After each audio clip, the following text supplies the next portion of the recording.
చేసి ఓటమి పాలయ్యారు. ఇప్పుడు మధుయాష్కి పరిస్థితి ఏంటి?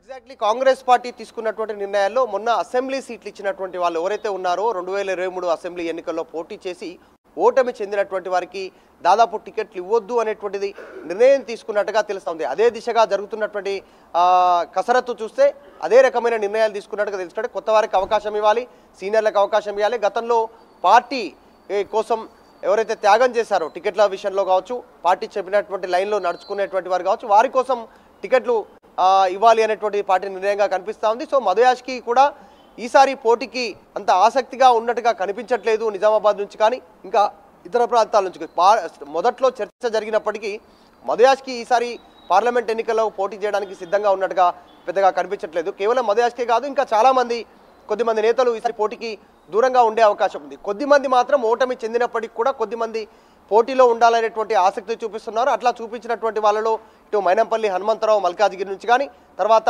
ఇటు సంగారెడ్డి నుంచి ఓటమి చెందినటువంటి జగ్గారెడ్డి కానీ వీళ్ళు కొద్దిమంది ఆసక్తి చూపిస్తూ ఉన్నారు. అయితే సికింద్రాబాద్ సీటు విషయంలో కూడా చాలామంది పోటీలో ఉన్నప్పటికీ కూడా ఇక్కడ మొన్న అసెంబ్లీ ఎన్నికల్లో పోటీ చేసి ఓటమి చెందినటువంటి వారు కూడా ఈసారి ఎన్నికల్లో నిలబడాలనేటువంటి ఆసక్తి కనబరిచారు. ఏఐసిసి నుంచి పరిచయం ఉన్నటువంటి నేతలు కొద్దిమంది టికెట్ కోసం ప్రయత్నాలు మొదలుపెట్టారు. తర్వాత ఏఐసిసి లెవెల్తో టచ్లో ఉన్నటువంటి కొద్దిమంది ఈసారి టికెట్ రానటువంటి వారు కూడా సికింద్రాబాద్ నుంచి పోటీ చేయాలని ఆసక్తి కనపరిచినప్పటికీ కూడా బొంతు రామ్మోహన్కి పేరును పరిశీలనలోకి తీసుకుంటుంది పార్టీ.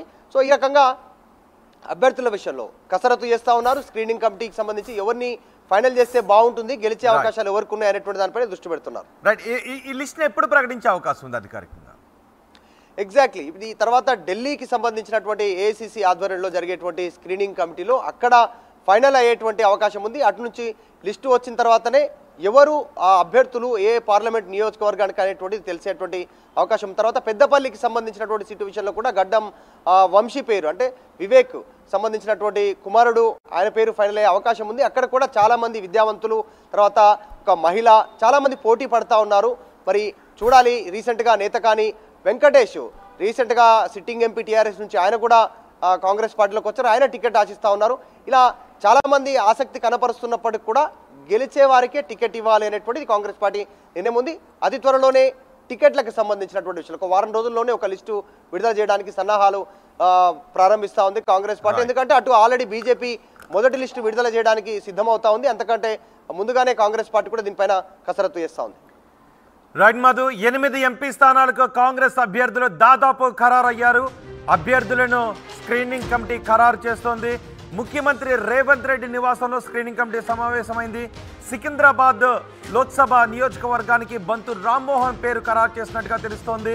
జహీరాబాద్ నుంచి సురేష్ షట్కర్, నల్గొండకు జానారెడ్డి కానీ, జానారెడ్డి కుమారుడు రఘువీర్ రెడ్డి ఇద్దరిలో ఎవరో ఒకరు పోటీ చేసే అవకాశం ఉందని తెలుస్తుంది. ఇక పెద్దపల్లి నుంచి వంశీ, చేవెళ్ల నుంచి సునీత మహేందర్ రెడ్డి, నిజామాబాద్ నుంచి జీవన్ రెడ్డి, కరీంనగర్ నుంచి అలిగిరెడ్డి ప్రవీణ్ రెడ్డి, మహబూబ్ నగర్ నుంచి వంశీ చందర్ రెడ్డి పేర్లను ఖరారు చేసినట్టుగా తెలుస్తోంది.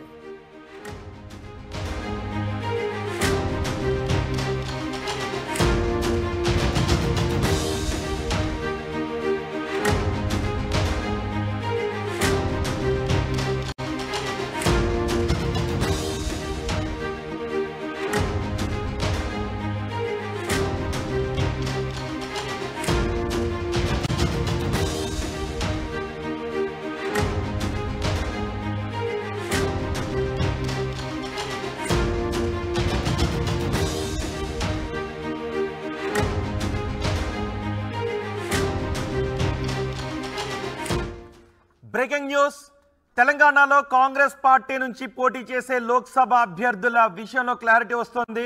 8 ఎంపీ స్థానాలకు కాంగ్రెస్ అభ్యర్థులను దాదాపు ఖరారు చేసినట్టుగా తెలుస్తోంది. అభ్యర్థులను స్క్రీనింగ్ కమిటీ ఖరారు చేస్తోంది. ముఖ్యమంత్రి రేవంత్ రెడ్డి నివాసంలో స్క్రీనింగ్ కమిటీ సమావేశమైంది. ఎక్కడెక్కడి నుంచి ఎవరెవరిని ఖరారు చేసింది అనే వివరాలను ఇప్పుడు నేను మీకు అందించబోతున్నాను. సికింద్రాబాద్ నుంచి బొంతు రామ్మోహన్ పేరును ఖరారు చేసినట్టుగా తెలుస్తోంది. ఇటు జహీరాబాద్ నుంచి సురేష్ షట్కర్ పేరును ఖరారు చేసినట్టుగా తెలుస్తోంది. అటు నల్గొండ లోక్సభ స్థానానికి జానారెడ్డి కానీ లేదా జానారెడ్డి కుమారుడు రఘువీర్ రెడ్డి ఇద్దరిలో ఎవరో ఒకరికి అక్కడ టికెట్ ఇచ్చే అవకాశం ఉంది. ఇక పెద్దపల్లి నుంచి వంశీ పోటీ చేసే అవకాశం ఉంది. చేవెళ్ల నుంచి సునీత మహేందర్ రెడ్డికి టికెట్ను ఖరారు చేసినట్టుగా తెలుస్తోంది. నిజామాబాద్ నుంచి జీవన్ రెడ్డికి టికెట్ను కేటాయించినట్టుగా తెలుస్తోంది. కరీంనగర్ నుంచి అలిగిరెడ్డి ప్రవీణ్ రెడ్డికి టికెట్ను కేటాయిస్తున్నట్టుగా తెలుస్తోంది. మహబూబ్ నగర్ నుంచి వంశీ చంద్రరెడ్డికి టికెట్ను కేటాయిస్తున్నట్టుగా తెలుస్తోంది. మొత్తానికి స్క్రీనింగ్ కమిటీ కసరత్తు చేస్తోంది. 8 స్థానాలకు అభ్యర్థులను ఫిక్స్ చేసినట్టుగా తెలుస్తోంది. 8 స్థానాలకు అభ్యర్థులను ఖరారు చేసినట్టుగా తెలుస్తోంది. మరింత సమాచారం మా ప్రతినిధి మధు అందిస్తారు. మధు, 8 మంది అభ్యర్థులను దాదాపు ఈ పేర్లు ఖరారైనట్టేనా? అంటే ఆల్రెడీ రీసెంట్గా కొడంగల్ పర్యటనలో అభివృద్ధి సంబంధించినటువంటి కార్యక్రమాల శంకుస్థాపనలో భాగంగా ఆల్రెడీ అఫీషియల్గా అనౌన్స్ చేశారు. ఒక పేరు వంశీచంద్రరెడ్డి, ఉమ్మడి పాలమూరు జిల్లా మహబూబ్ నగర్ నుంచి వంశీచంద్రరెడ్డి పోటీ చేయనున్నారు అనేటువంటిది ఒక అభ్యర్థి పేరును అక్కడ ముఖ్యమంత్రి రేవంత్ రెడ్డి ఖరారు చేశారు. మిగతాకు సంబంధించినటువంటి అంశంపైన ఈసారి కాస్త సీరియస్గా దృష్టి పెట్టింది కాంగ్రెస్.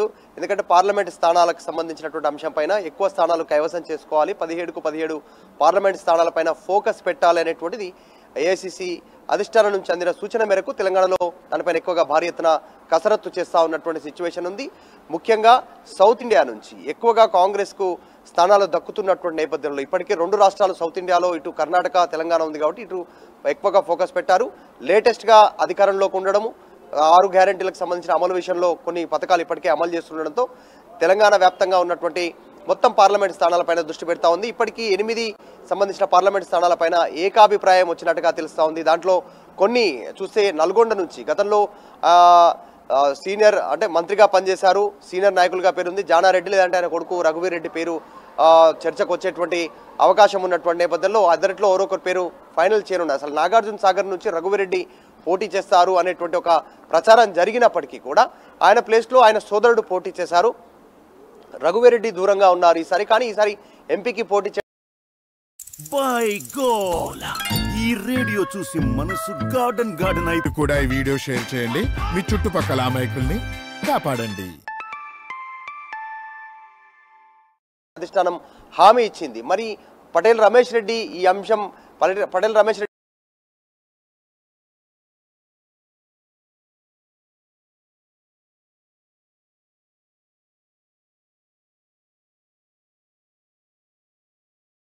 జాయిన్ అయినటువంటి మాజీ మేయర్ బీఆర్ఎస్ పార్టీకి సంబంధించి బొంతు రామ్మోహన్ పేరు ఖరారు అవుతున్నట్టుగా తెలుస్తూ ఉంది. ఎందుకంటే రీసెంట్గా అనిల్ కుమార్ యాదవ్కి రాజ్యసభ సీటు ఇవ్వడము, గతంలోనే 2023 అసెంబ్లీ ఎన్నికల్లో అంజన్ కుమార్ యాదవ్కి ఆల్రెడీ ముషిరాబాద్ టికెట్ కేటాయించడంతో ఈసారి టికెట్ బొంతు రామ్మోహన్కు కన్ఫామ్ అయింది. సామాజిక సమీకరణలను దృష్టిలో పెట్టుకొని ఇంకా అనేక రకాల ఇష్యూస్ను దృష్టిలో పెట్టుకొని ఆయన పేరు సుపరిచితంగా ఉండడం, అందరికీ తెలిసి ఉండడం, ఇది లాభం అవుతుంది అనేటువంటి విషయంలో ఆయన కాంగ్రెస్ పార్టీలోకి వచ్చారు. టికెట్ కన్ఫర్మేషన్ తోటే కాంగ్రెస్కి వచ్చారు అనేటువంటిది. మరొకటి చేవెళ్ళ సంబంధించినటువంటి పార్లమెంట్ నియోజకవర్గం, చేవెళ్ళలో కాంగ్రెస్ పార్టీకి పార్లమెంటు స్థాయిలో నిలబడే అభ్యర్థులు లేరు అనేటువంటి ప్రచారం జరిగిన నేపథ్యంలో మాజీ మంత్రి మహేందర్ రెడ్డికి సంబంధించిన సతీమణి సునీత మహేందర్ రెడ్డికి టికెట్ ఇచ్చే అవకాశం కనిపిస్తూ ఉంది. ఆల్రెడీ జడ్పీ చైర్పర్సన్గా ఉన్నారు ఆమె.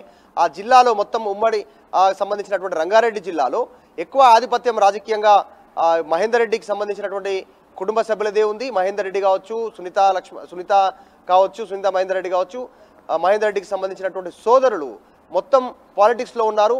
ఆ జిల్లానంతా కూడా ఉమ్మడి రంగారెడ్డి జిల్లాలో ఎక్కువ ప్రభావం చూపించగలుగుతారు.